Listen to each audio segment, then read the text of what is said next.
Welcome to KBcast, the podcast for security executives, interviewing people from around the globe on how organizations can operate smarter and stay safer. I caught up with Alice, who recently conducted some research on social media and data privacy, which focus on Australian consumers. I wanted to sit down and chat with her about some of her key insights that she discovered during her research.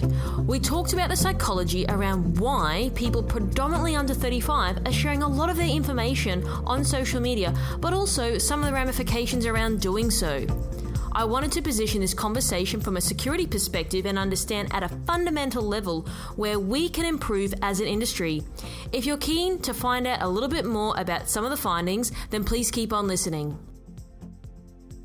So, Alice, this is such a random, roundabout way how I actually got introduced to you, because we're not in the same field, but it was Shannon Sedgwick that introduced us. And it was interesting because what you've done in terms of your report and the research that you wanted to conduct really was interesting to me, because you don't come from a cyber or a privacy background. So to me, it was almost like, oh, wow, that's amazing to see, because a lot of people outside of security don't really care. So that was definitely something that I was admirable about, because not many people care to the level if they're not inside our industry. So I'm really, really keen today to get into some of the insights from your report. But before we dive on into that, let's talk a little bit about where your career started and what you're sort of doing now.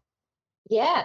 Well, firstly, thank you for having me on today to chat about this. Like you said, cybersecurity is not my industry either, but obviously working with Australians' data has been what I've been doing for the past 20 years of my career. So I come from a media and advertising background. I've worked for the likes of News Corp, Channel 9, Channel 7, Fairfax when it was Fairfax, and always in a research and insights area. So it was all about understanding the audiences, understanding trends, industries, and obviously using that to package it up to be able to sell to advertisers and basically say, we have the most valuable audience because of X, Y, and Z. And for the last, I would have to say 10 years, every conference that I've presented at or that I've attended, there's been someone on stage saying data is gold, data is gold. And it's only really in the last couple of years that that's really taken off, where these big media organizations have done a lot of partnerships with huge data houses. And I'm talking about the likes of, Woolworths, so some of the big organizations that have been building up loyalty, so Qantas and that kind of stuff. Mm-hmm. And working in that area of data was fantastic, because a lot of it there was the personal identifiable information data that was captured, but we actually weren't exposed to. But then there was a whole lot of data where it was all anonymized and we didn't actually know who we were tracking, and we were using that for behavioral targeting advertising. And I found working in that area was quite good. But that kind of exposed me to the other side of data, which I started to get a bit concerned about, and that was in particular across social media. I've always been quite protective of my data, and I think that's because I have an understanding of it. But this research all came about because I was having a conversation with my family one evening, and it was when we were in lockdown in Sydney, and my younger sister, who's I won't tell you how much younger she is, but she was talking about this new fun app, TikTok, and I'd heard about it, and I'd been exposed to it, but I hadn't downloaded it at this stage. And she was all over it, and she thought it was the best thing since sliced bread. So I got onto it and I downloaded it, and to put it bluntly, it kind of got me and my family through lockdown. There's hilarious videos, a lot of it's stupid. You just think Australia's funniest home videos on an app, and when everything was a bit down and flat, you went to TikTok and it kind of pepped you up. But then I started seeing things about the alleged data sharing with the Chinese government, and that kind of got me a bit concerned. And I did a bit of further digging, and I went, actually, I don't like how much access this app and other social media apps have to me and to my device. So I deleted it. And then I had this conversation with my younger sister, and she said, I don't care who has my data. They can have it. And I said, do you really think that? Do you really understand that? She's like, yeah, I don't care. I've got nothing to hide. And then I spoke to my mother around the same conversation, and she said, look, I don't really like it, but, I have to give these social media organizations some of my data because it's the only way that I can communicate with you kids. And this got me thinking, is this a common mindset amongst Australians that they don't care about their data, they don't know about their data, or they feel like they're forced into it because that's how they have to participate in social media? So that's kind of how this research started. So it's similar to what I've done in my career, but it's in a completely different industry. And I came across Shannon because I was typing out the questionnaire for this research piece, and I thought to myself, you know what, I'm a media person. No one's going to take me too seriously when I'm out in the market preaching about data privacy and data security. And so I thought I need to partner with someone who knows this field, who knows this area. And Shannon came highly recommended. And, within meeting him straight away, I was like, yep, you're the guy that I want to kind of help guide me with this research piece, just to make sure that I was talking the right lingo and I was asking the right questions. And, I'm about reporting very factual stuff. And so I had to have the facts correct before I designed anything. Wow. So that it's really interesting when you talked about sort of your journey from, historically speaking, working in large media organizations. And then it's kind of almost been like a bit of a long time coming, I'd say, for developing this type of research, because I guess your mind's always been thinking on the other side of the coin from an advertising perspective, as you mentioned, behavioral targeting. And then you probably started to spark your interest back then. But then perhaps the catalyst was your sister downloading TikTok. And then maybe much to her point on that she doesn't care about it. Now, when she sort of said to you, hey, Alice, like, I don't really care, where do you think that comes from? Like, what does she mean when she says that specifically? Without being unkind to her, she's my sister and I love her, there's naiveness. There's a lack of awareness around what actually happens to the data. So, and this is the thing that I wanted to do this research for, is because her idea of data was that when she signed up for social media, they got her age, her gender. They might have captured some things that she likes, but that's about it. So when we talk about data, obviously it's a lot deeper than that, and it's a lot granular and it's more personal and more targeted, and it's obviously a lot more valuable. But in many Australians' mindset, when you ask them, oh, do you care about your online data? They literally just think it's name, age, and sex. There's this lack of awareness around what it actually is. And when I sat her down and I said, okay, I'm going to teach you about data, she rolled her eyes at me, but I was like, no, you need to understand this. This is the value of data. This is what can happen when somebody gets a hold of your data, and this is the risks and the challenges, and this is what happens. And at the end of it, she's like, yeah, I get all that, but what do I do? Like, how do I participate in social media without handing over that data? And this is where it all started to kind of piece together that there are so many things wrong in this whole picture that I can stand there and preach what needs to be done, but there's so many parties that need to be involved to actually get this into a stage where Australians are comfortable and confident and knowledgeable about their online data, that it's going to take more than just me doing this research piece. And I think it all kind of falls back on the social media organizations themselves. I mean, it all starts when you download the app and you have to read the terms and conditions. Somebody recently told me that a lawyer sat down and read the terms and conditions for one of the social media apps, and he predicts it would have taken him 60 hours to read this whole document. And that is a lawyer reading it who understands the jargon within terms and conditions. So, it all starts there to me, because I actually asked the question in the research piece, do you read the terms and conditions? And a significant amount of people don't read the terms and conditions. Most just quickly scroll through and hit accept without kind of reading anything in depth. And that's where it all starts, because within the terms and conditions it actually highlights what data will be captured and in some cases how it's going to be used and stored and retained. And the fact that they're not reading it's kind of a catch-22, because you say to them, well, you've got to read the terms and conditions because it's listed there. But then they say, well, I don't have time to read those terms and conditions, and I also don't understand them. So that's the first kind of roadblock of not being able to build the awareness for this audience, because they're just making it too hard for them. And so the easy way out is just go, okay, fine, I accept. And I think that's what my sister in particular has done in many cases, is just been like, I'm not reading that, and hit accept, because she just doesn't understand the importance of it. No, I love everything you're saying, and I think it's really interesting because the stuff that you're talking about is the constant talk in the market, and I think that, and I know we're going to dive into this a little bit later, but it's how do we get that messaging out? How do we go about that? So we will dive into that later. But one of the things that's really interesting before setting out on your quest for doing your research, what was some of your hypothesis before going out and doing this research that you thought would be the case around privacy in Australia? I had a couple, because obviously when I'm going out talking to Australians 18 plus, I knew that there would be very altering views in this research. And that was basically backed up. So my initial gut feeling when I was designing this research was that there would be a large portion of people that just didn't care. And there'd be a large portion within those that don't care because they don't know. But then there'd also be those others that just, you know, like myself, I have social media and I care about my online data, and I try and make it as private as possible and protect it as possible. But, you know, funnily enough, I launched the report and within 24 hours, my LinkedIn was hacked. I don't know if that was just a bit of a, yeah. So, well, it wasn't hacked. My profile was stolen and some person sent out an email to a lot of people's contacts, not to mine, basically selling products. And it was hilarious how many people actually fell for it, because they were like, oh, okay, you know, Alice must be doing things a bit tough during COVID. She's now selling these products.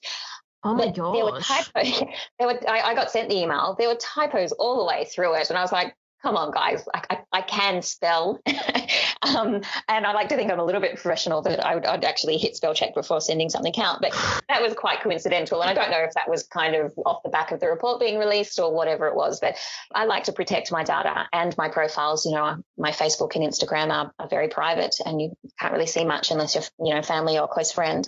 However, because I do still participate in it, there's a whole lot of stuff that happens that I'm not comfortable with it. But in order to participate, I have to just kind of make sure that I monitor it closely. So I knew that there'd also be a portion there. So in a nutshell, I just wanted to understand where people's views were on data privacy, what their knowledge base was. And my hypothesis changed throughout the project because there was, you know, areas that kind of came up and rang alarm bells. And I thought, okay, I need to kind of shift it and cover that.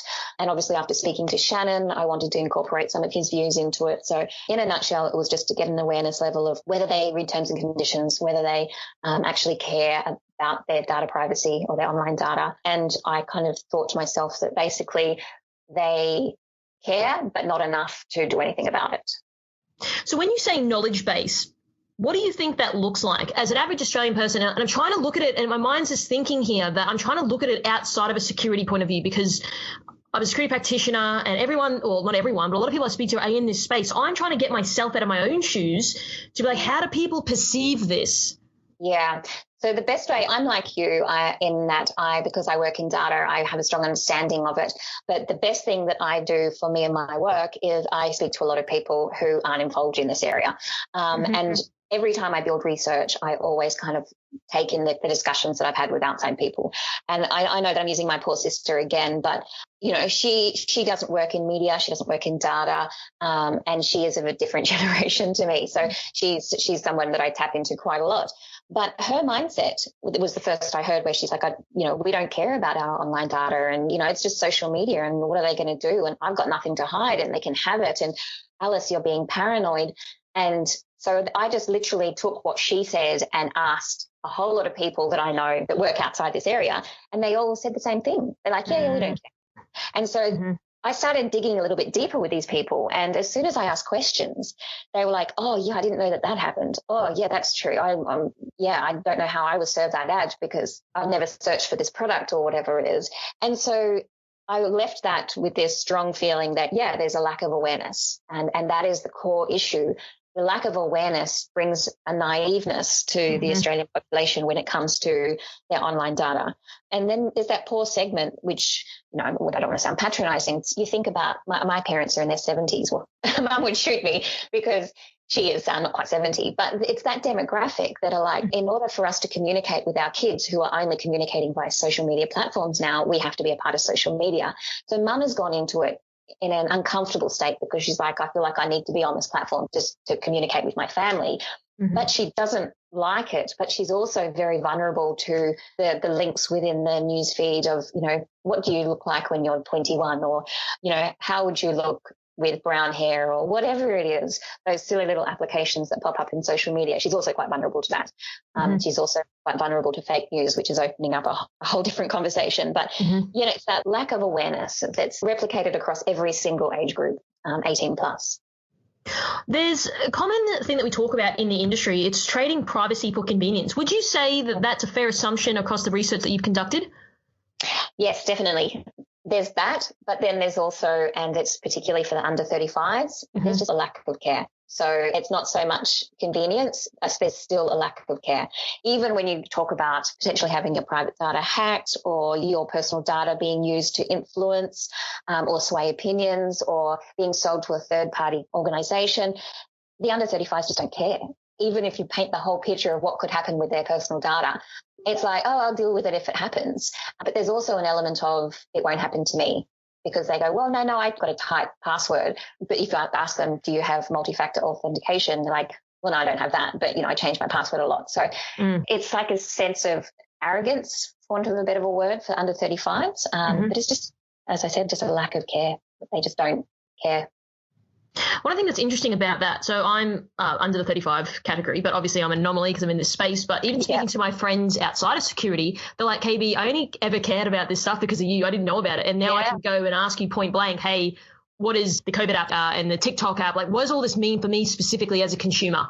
And I think there's not enough people out there in terms of trusted sources to be able to provide that information. And would you say with the under 35s, do you think it's because these people have just grown up with it? Like, I mean, I probably had my first phone. I mean, it was a very basic phone, maybe when I was in like year 7 or year 8. And I think that I've had a phone then ever since. So 13, 14 years of age, I've had a phone ever since.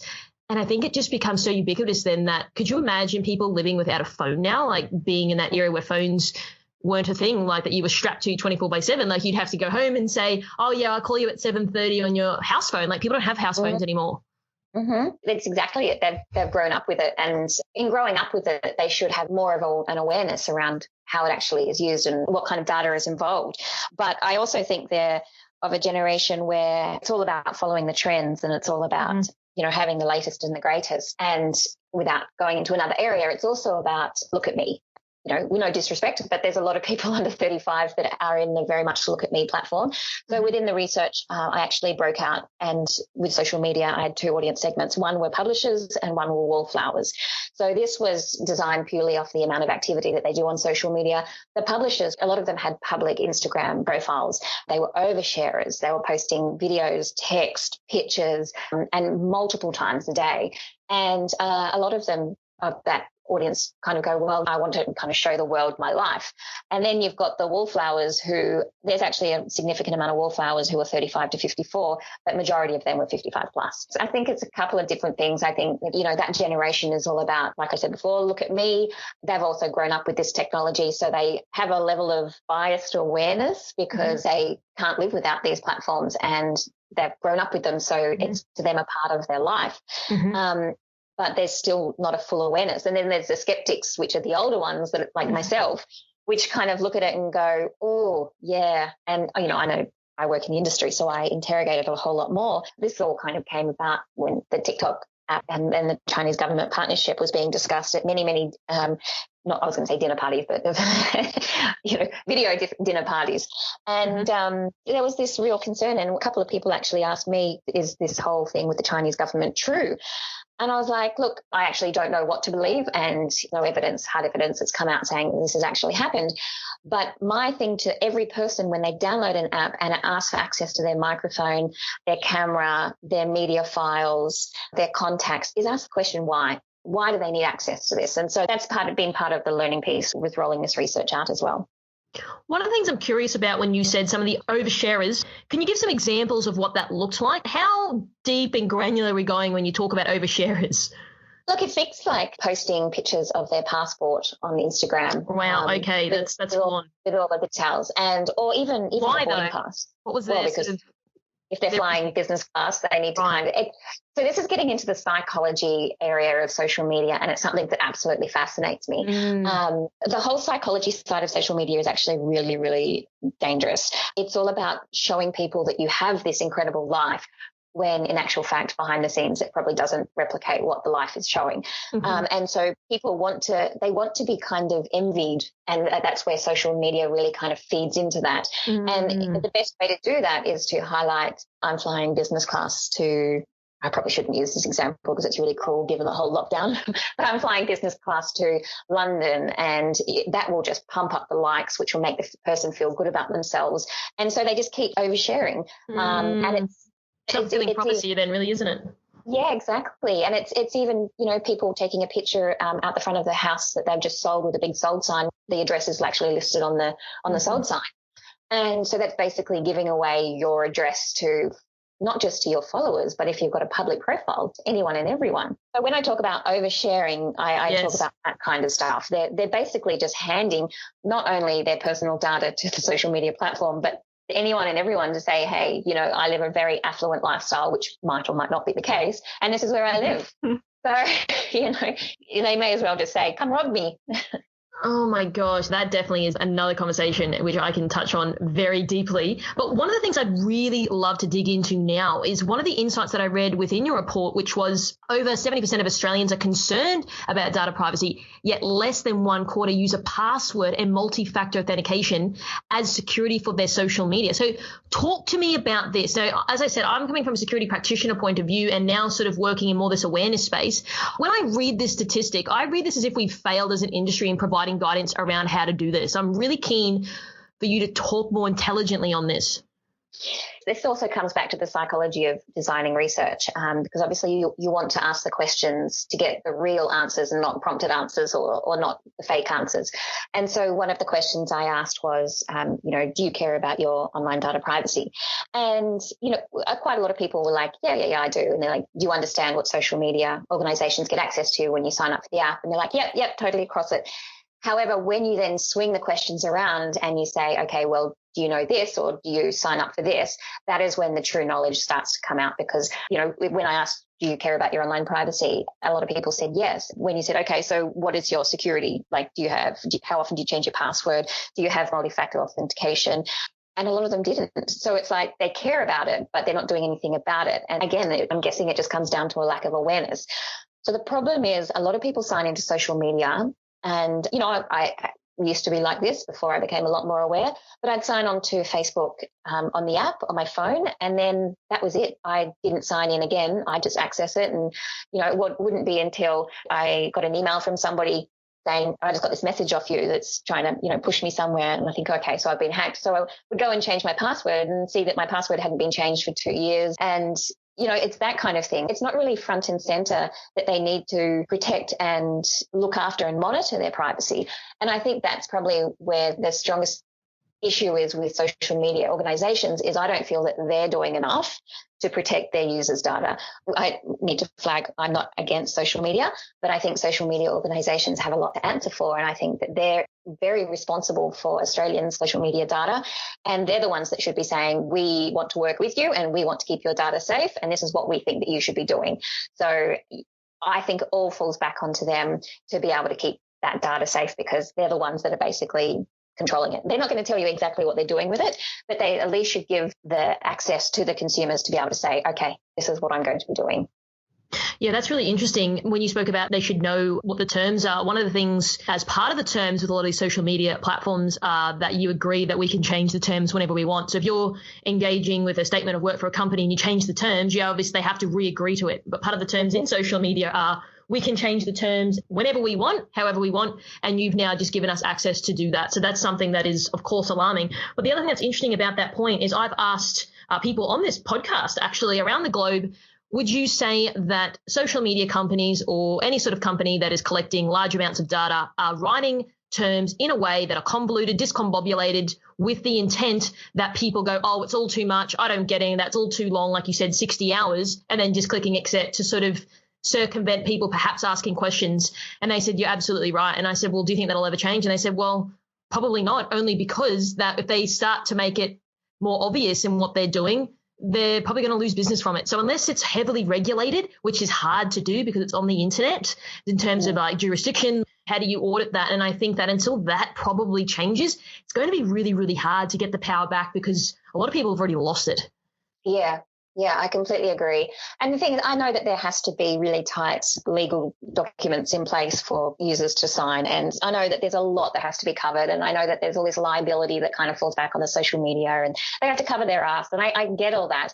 But at the end of the day, if they are writing a document that the average Australian does not understand, it's too long, it's too in-depth, they just have, I've tried reading one before and I'm like, yep, I don't know that word, I've got to Google that, or I don't understand that sentence, I've got to look at that.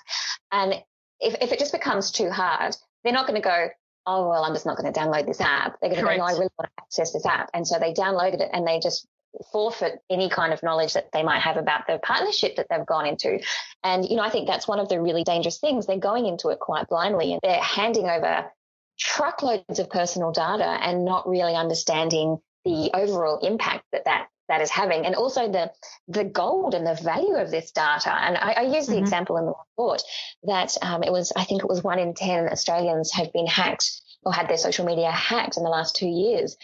And that's a significant amount of people. And if it was 1 in 10 Australians that had their house broken into in the last 2 years, then that would be a crime spree. That would be something to make the politicians and the Australian government go, there's obviously something really wrong going on here, so let's look into this.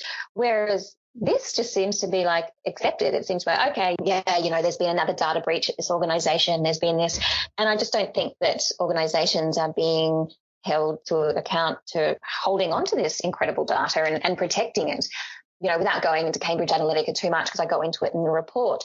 That whole scenario is frightening from somebody who has worked in the psychology of data in media, without sounding overly dramatic, even though this is. It kind of made my heart stop that this data was being used to sway an election and that it basically succeeded. Like there's so much that can be done with data. And so for Australians to just not care about that because they don't know about it, because they don't read these terms and conditions, which is actually where it all kind of starts, it's hugely alarming for me. It's kind of like there's an unfair advantage from the get-go, right? Like you're absolutely right in terms of they're written in a way that you're not going to bother reading it or you're not going to go and pay a legal person. Like no one's going to do that. And the other thing is nothing draws a crowd like a crowd. TikTok became relatively famous because everyone was then using it. And then it's like, well, it's okay because everyone else is using it. Well, that doesn't mean it's okay. And we've seen this through other platforms. Example, Zoom, they had a lot of security issues then going on. And so my thinking was people just assumed that it was okay because every other person alongside them was using it. As a matter of fact, obviously they fixed a lot of those issues now, but it was more about doing due diligent vendor analysis on each of these platforms. But that's probably more at a business level. But at an individual level, people are not going to do that. I can't even tell you any of my friends outside of the industry, if they're listening to this podcast, would do that, and they wouldn't. They'd likely to ask me, hey, Katie, what do you think about this? And so I think there's that lack of trusted advisors on who can give these people what they want in terms of information that's palatable and digestible to them, because a lot of this stuff doesn't make sense. And much to your point, one of the things that I heard one day was, if you look at the internet, if you drive a vehicle, if you're speeding or you run through a red light, like there are repercussions for that, and then you're penalized.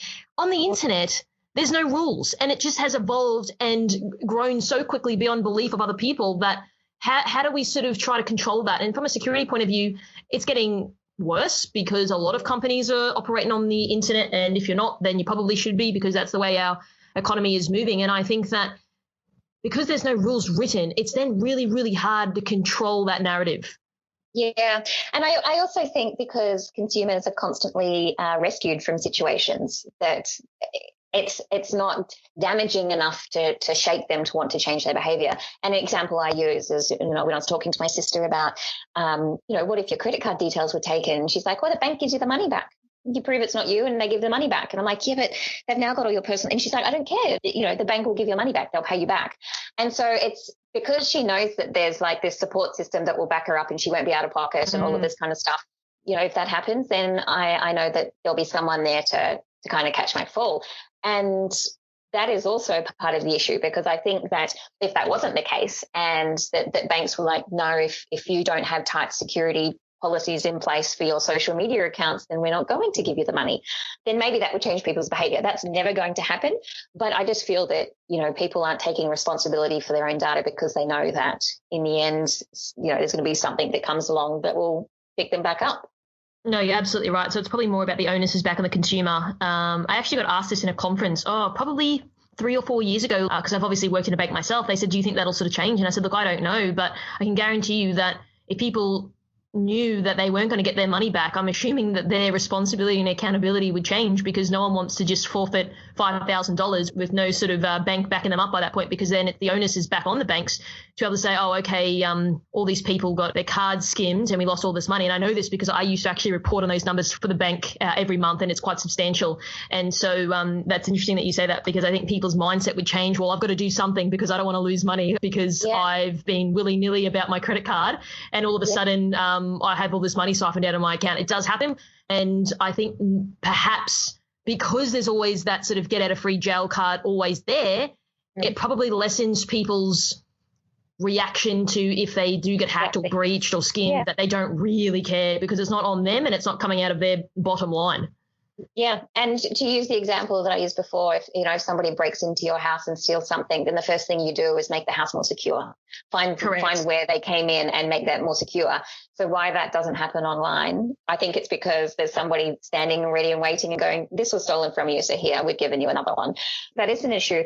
Something that kind of feeds into this whole thing. There's a couple of different areas. There's the people being hacked and having their personal data taken, but then there's also people that are just happily and freely giving over their personal data and not knowing what's kind of happening with it. One of the things was whether or not the average Australian understands how they pay to access social media, because social media it can't be free. To build a platform like Facebook would be incredibly costly. It just can't be free. So I actually asked the question, how do you think that you pay for it? So a quarter think that they don't pay with anything at all. They think it's completely free. They think that it's just this free platform that they can join, and it's all about communicating and sharing and participating, and it's all about fun and joy. 35% thinks that advertising covers every single cost. So they don't need to pay anything at all.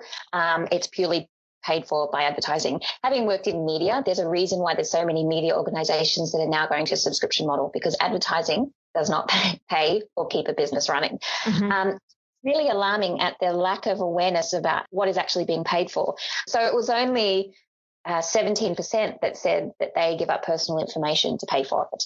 And 17% is actually a little bit higher than I thought it would be, but 17% is actually quite low, because that is how these social media platforms stay alive. It's your data. It's your behaviors that you do that. It's your digital footprint that you do that they then package up and sell to advertisers, to third-party organizations. And so all of the questions that I've asked feed into this one thing of Australians say that they know what goes on, but when you ask them even deeper, it just proves that they don't actually know what's going on. And that's why there's a significant awareness piece that needs to be done here. I think the other thing is as well, when you said that people are more likely to react because they know that the Chanel handbag's being stolen from their apartment in Sydney, versus when you're digital, it's not tangible. You can't see it, you can't touch it, can't feel it. Maybe there's that disconnect between, well, I can't feel the object or see it, therefore it becomes less relevant when I lose it. Yeah, exactly. And what's interesting with social media is there is a fear of having your profile hacked. I can't remember the stat off the top of my head, but it was something like 60% overall would reconsider how they use social media if they had their account hacked. But yet, what are they doing about it? Nothing. They're just continuing on business as usual. So they're not trying to protect it even more. There's just so much psychology in this whole thing, and trying to understand the mindsets of all these different Australians has been incredibly interesting, but also incredibly difficult, because obviously we all think very, very differently, and there are so many different factors that come into consideration. But overall, a lot of them just don't have the awareness. So one of the things that was interesting that you said before, in terms of 1 in 10 just accept that as a price to pay to participate in social media, that their account will be hacked. Talk to me about that. Like, why are people just accepting it? Like, where does that acceptance sort of come from? Look, I think it's because of a lack of awareness around what happens when their profile is hacked. So a lot of people, there was a question that I asked about, what do they think that when their profile was hacked, what did they think that the person actually did? And most just thought that they sent spam to their contacts to try and sell stuff. Others thought that they posted on their behalf. Very, very small group thought that they had their personal information accessed from their device. And I think this is going back to the TikTok thing. I think the concern here, and all social media, I should say, is basically when you download the app, you give it access. You're basically handing over your mobile phone to this organization. And so whenever a social media account is hacked, you're giving them access to that as well. And so that was surprising that was relatively low, because I thought that there'd be a bit more awareness around that. But there was this lack of awareness about what actually happens with their data. It was more of the harmless, they just post stuff on my behalf, or they, send out spam to my contacts. There was no kind of knowledge around the dirty side of it or the risky side of it. And I think that's why there's a lack of care about being hacked. And, I think because in these days, when you get hacked, you know pretty quickly that you have been hacked, and so you can, you know, shut it down, or a lot of the damage is done. But I think in people's mindsets, they're like, well, I was only hacked for 24 hours. What could they have done at that time? So I think there's a bit of that as well. But again, I know I sound like a broken record, but this purely comes down to lack of awareness. So if people truly knew what happened with their data when they were hacked, then maybe they would be less careless with, well, whether they've been hacked or not. No, you're absolutely right. And I think the danger around, I've only been hacked for 24 hours is actually what happens post that application. Well, then your machine's probably infected, and then your Gmail and all of the things. And I think that it goes beyond and it spreads because they've compromised your full machine then. And I think that that's what people don't understand, that they've got in one way, they've found, as we would call security, a vulnerability, or they've done something to socially engineer their way through, gotten access, and then it sort of just keeps going. And I actually had a lady, she contacted me a fair few months back, same problem. Facebook got hacked. Long story short, I said, that looks like your machine's probably been infected. I mean, I don't know. I'm just looking on the sort of surface here. Anyway, I gave her some tips and tricks to help her fix it. And she wrote to me and said, thank gosh, because I was trying to look online, couldn't get it any information. Like, I'm so grateful. I don't know this lady, but she was so grateful to me because she's like, you don't know me. You spent all this time with me. And I said, that's okay. I just want you to pay it forward for the next person. But that leads me to my next question, because one of the things that you've said personally, lack of awareness, one of the things that I was so sick of hearing when I went to cybersecurity conferences, what's the biggest issue in the industry? Awareness. And I think that was probably a big push as to why I wanted to create the KBI brand, to give people awareness about cybersecurity from a consumer point of view. Yes, an industry thing we do talk about, as in what KBI does talk about, but the other side of that is putting the power back into the people, that they understand what all these things mean. And it's relevant because every single person out there has social media, they have a mobile phone, they operate online, they do their banking online. So no one's sort of exempted from any of these issues that we've discussed. So what I really love to talk to you about and ask you is, because you've got a background in media, you get it on how to get the message out there. You don't come from a security background, because I think people in security just tell other people about security, which doesn't really solve the problem. It's about penetrating markets out of that. What do you think that we can do as an industry to better increase the profile of security, to hopefully the next time you do your report that those numbers aren't looking the way they are, that we've actually moved the needle? I ask this because it's something that I think does my head in, because I want to be able to put power back into consumers and not have these problems that you've just talked about. And I'm just really keen to hear your thoughts on it. Yeah, look, it's a mammoth challenge, and I feel your passion, and I share your passion in this. I actually think that this is part of a much bigger picture. I think social media, I mentioned in my report that it was an addiction, and I actually had some feedback from an ex-colleague of mine that they don't think it's an addiction. And I said, well, when somebody wakes up, the first thing that they have to do is check social media, and they have to do it at least 15, 20 times a day. That to me says that it's an addiction. I think when social media is such a huge part of our lives now, whether we like it or not, it's here. There needs to be more education done on it. And I honestly, what I would like to see, I have a 2-year-old daughter now, and we're trying to keep her away from technology as long as possible, but it's almost impossible. But I would like it to see brought into the schools, because I think the best place to teach people is at school, to teach the dangers, because they're all jumping onto this new fad trend, fun, funky thing, and without much care. And there's a lot of danger within social media that I know that they're starting to incorporate in schools, but I don't think that data privacy is one of them. And so I would like to see data privacy included in the curriculum for teenage kids in particular. So that's kind of big sky idea of where I would like to kind of start with it. The other area is there is a lot of awareness on corporate level around data privacy. I think from a media perspective, from a cybersecurity perspective, we've been very good at sharing the message amongst our peers.